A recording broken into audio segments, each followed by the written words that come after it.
Amoureuses, amoureux du football, bonjour. Heureuse de vous retrouver à 64 jours de la 34e édition de la Coupe d'Afrique des Nations. Vous regardez le Journal de Cannes, le rendez-vous hebdomadaire incontournable de l'actualité détaillée de la plus grande des compétitions africaines de football. Et en parlant d'actualité, eh bien tout de suite, Actu Cannes.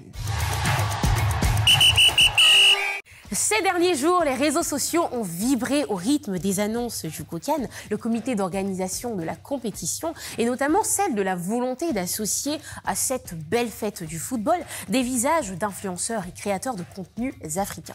Parmi les heureux élus, des noms bien connus de nos internautes, Paul-Yves Etienne, Diana Bouli, Dan Marcel, pour ne citer que ceux-là. Alors si certains créateurs de contenu se sont insurgés de voir des visages non ivoiriens être associés à cette opération, d'autres ont célébré la coloration panafricaine qu'elle donnera à l'événement. Pour en savoir plus, nous avons rencontré Prince Edja, créateur de contenu ivoirien, lui aussi sélectionné par le COCAN. Quels sont les détails de cette opération? Que nous réserve-t-il à l'approche de la compétition? Il nous raconte tout maintenant. À titre personnel, j'ai déjà entamé des capsules vidéo qui sont en route pour la CAN avec Prince Edja.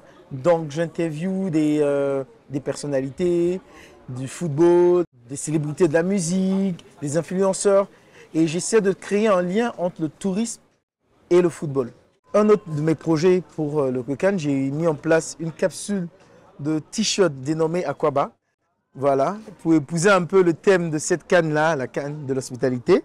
Et chez nous, Aquaba, ça veut dire bienvenue. Et nous avons listé tous les 24 pays qui sont invités pour la canne, pour leur dire bienvenue en Côte d'Ivoire. Là, je reviens du Congo, donc j'ai pris contact avec des influenceurs locaux. Il y a des collaborations qui sont prévues. Et cette canne va servir de plateforme vraiment pour créer une synergie entre nous, créateurs africains, pour encore valoriser cette Afrique-là. Prince Edja, créateur de contenu que vous pouvez retrouver sur les différents réseaux sociaux. Alors, très chers amis sportifs, vous aurez très bientôt, vous aussi, l'occasion de montrer votre passion pour le football et pour votre sélection nationale. La marque Puma a récemment dévoilé les maillots pour la CAN 2023, parmi lesquels le Ghana, l'Égypte, le Maroc, la Côte d'Ivoire. Et je vous propose tout de suite de regarder le clip officiel de la présentation de ces maillots.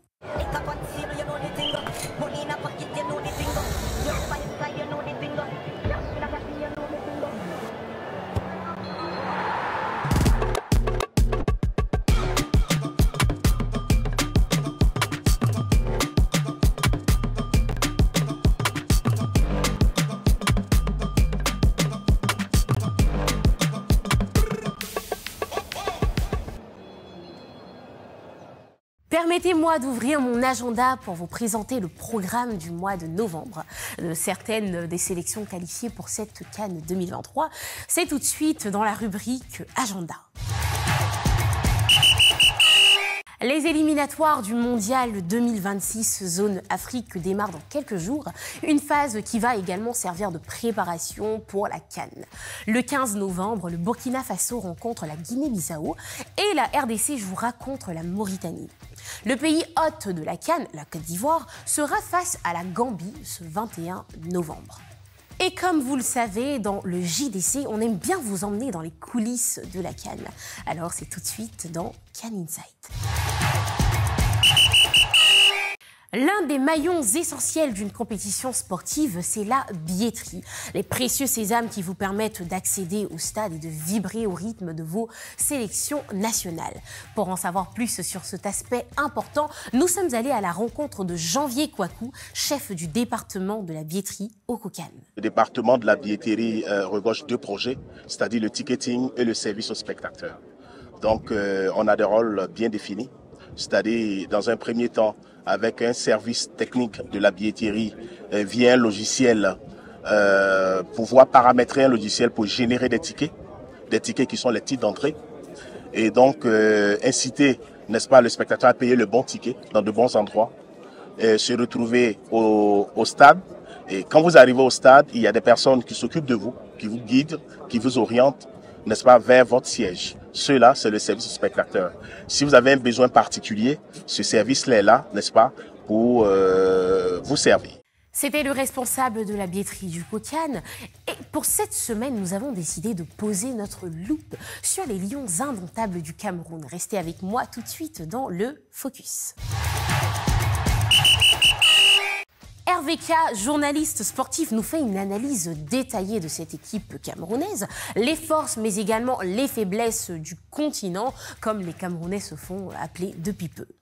Mais on peut dire que c'est une équipe qui tente véritablement à trouver le très bon rythme, le bon tempo. On a des attaquants qui ne sortent pas du tout de leur zone de confort. Kartoko Ekambi, Vincent Aubakar, même si c'est un Vincent Aubakar qui a fait du bon job pour la qualification des Lions indomptables pour cette CAN à Côte d'Ivoire. Mais c'est un Vincent Aubakar qui, sur les 90 minutes, ne trouve pas encore son bon rythme, un peu émoussé. Le coach devrait trouver des solutions sur la ligne offensive, l'animation offensive.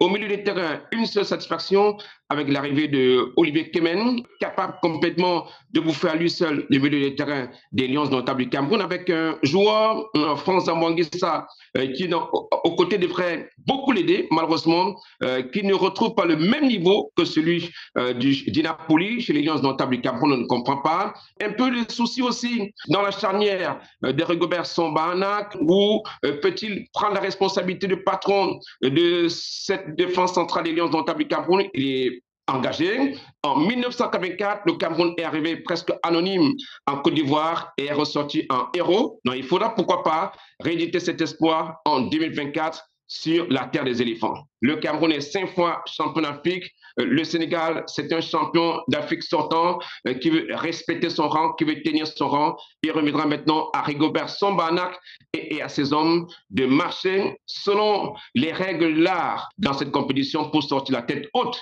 de cette poule de la mort en compagnie du Sénégal, du Sili national et de la Gambie. Merci à RVK. Et pour finir en beauté, toujours avec le Cameroun, vous savez que la CAN, c'est une compétition qui regorge d'histoires, les unes les plus intéressantes que les autres. Et c'est le moment pour moi de vous raconter une histoire de CAN. Nous sommes à la CAN 2002 et cette année-là, le Cameroun surprend tout le monde au dévoilement du maillot de l'équipe nationale. Il s'agit d'un maillot débardeur proposé par Puma, jamais vu dans l'histoire du football professionnel, mais véritable réussite côté performance car la tenue est idéale pour jouer sous une grosse chaleur et en plus, elle est beaucoup plus compliquée à saisir par les adversaires. La FIFA par contre ne va pas apprécier cette tenue et affirme que cet uniforme n'est pas un maillot de football, mais plutôt un tricot. Si le Cameroun est autorisé à terminer la CAN, la sélection ne peut en revanche pas participer à la Coupe du Monde 2002 avec cette tenue, car la FIFA s'y est opposée farouchement. Cette année-là, le Cameroun remporte la CAN et la légende raconte que c'est le fameux maillot qui lui aurait porté bonheur. Espérons que cette même chance accompagne les maillots de cette édition. C'est tout pour ce numéro du Journal de CAN. Merci de nous avoir suivis et moi je vous dis à la semaine prochaine pour plus de news autour de la CAN dans le JDC. D'ici là, portez-vous bien.